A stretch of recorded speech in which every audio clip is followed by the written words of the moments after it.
Copilot Actions might be more important than you think.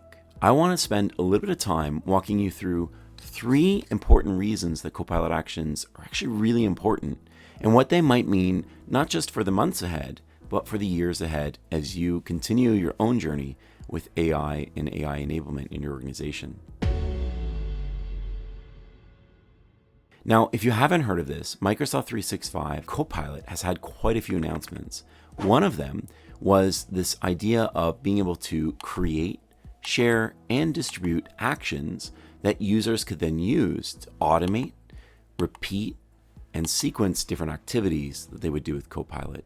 Now, that alone is interesting, but what makes it really compelling is how it fits with the rest of the major changes coming with Copilot and the ones that have already been delivered. As an example, many users, when they're faced with a prompt experience, they're not sure what to put. It's kind of like a blank screen. Now, it has some recommendations, and there is a prompt gallery very accessible from that experience. And that prompt gallery allows people to create, share, and discover prompts. It allows people to like them and then, rank them in terms of popularity. There's all sorts of things that it helps with. And that's a really big win for many organizations and many users. But actions are a little different. What an action is it's a way to structure, again, a sort of a user experience that is, number one, more accessible than the standard Copilot prompting experience. And I think this is really important. The first thing I want to talk about, I'll talk about 3. The first one is that it's more accessible. Well, why is that? Well, if you've used Copilot Actions or you're in private preview today, or if you're seeing the videos and material around it, you'll see that Copilot Actions uses a Mad Lib style of experience. And that Mad Lib style experience allows people to fill out different values, and then by doing that, action and get the output that they want. And that makes it a lot more accessible for a surprising number of users than, again, something that's a more natural, you talk to or you write out a more complex prompt. And this is another way to take something that is complex, like some of these initial prompts, and make it more accessible to an audience. Once they've used Copilot Actions, they might come up with new ideas, and then they can codify those into their own actions for future use, or share them across the organization, or have IT support to make those actions even more impactful. So, number 1, it's more accessible, and that Mad Lib style experience shouldn't be underestimated. Number 2, Copilot Actions do something else that's really important. What they do is they allow us to take something and repeat it in a scheduled way. And this is important because for many of us, when we're first starting to learn something like Copilot, it's hard. It's one more thing in the day that you have to think about, one more activity, and until it becomes habitual, until you get used to it, it requires a lot of thought to go and use it in the sequence of your work. But a trick many people are doing is they'll use it at the beginning of their day and the end of their day. So think of the sequencing there. Every day in the morning, you do a set of different types of prompts, and that helps you get started for the day, helps you get ready, helps you reflect on different things. And then at the end of the day, you do something maybe similar where you reflect on the day, you prepare for the next day. And there's a lot of really great prompts. We talked about them in a recent webinar and a bunch of other things. There's tons of material out there on this. We know that that helps. And that kind of accessible model can be done with these actions. We can have these prompts that are great use cases for the beginning of the day that you can run, and then ones that you can run at the end of the day, and schedule them to recur and run on the days that we want these prompts to help us.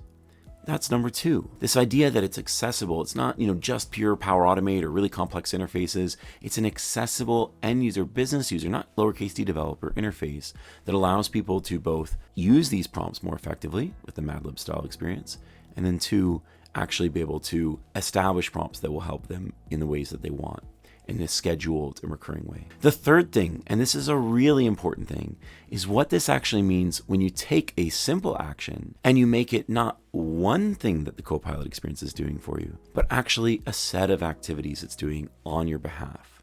This is very close to something else called Copilot Agents, but it's arguably a little bit more accessible. Let me use an example. In one of the things that Microsoft has demoed, and it's quite easy to build with these private preview Copilot Actions, is you can actually create these actions to take feedback from your team. So it sends out, a card, and then people can fill out that card and provide feedback. And then as they provide feedback, if they can aggregate, make sense of that feedback, and then create a newsletter, like a weekly newsletter or a weekly check-in update or things of that nature. So think about this for a moment. It's not just that it's helping you write a request for other people that you would then instant message them. It's that it does an action that creates an experience, in this case, an interface that people can fill out. And as they fill that out, it then takes that information and does things with that information, including automation and distribution and things of that nature. And that's a really big deal because there's a lot of steps in that little sequence. And there's lots of ways that as this becomes more and more accessible, not just to technical people, but again, importantly, end users into the business, that people can automate a lot of patterns and scenarios that they're working on today.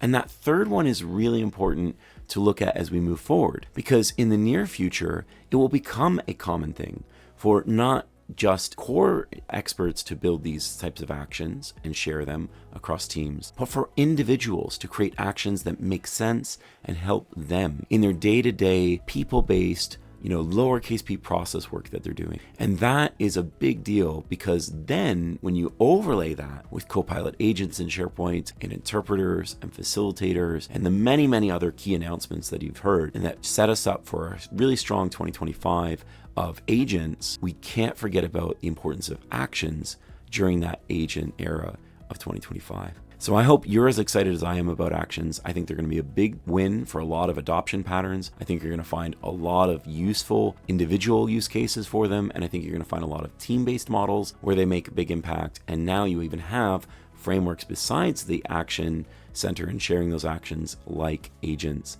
and more that can help you. I hope you're going to get your hands on it soon in your preview. And if you don't, then look forward to it being released in a certain amount of time in the near future. And we can all start to use these actions along with the new agent experiences to really take our AI usage and enablement to the next level. Thanks.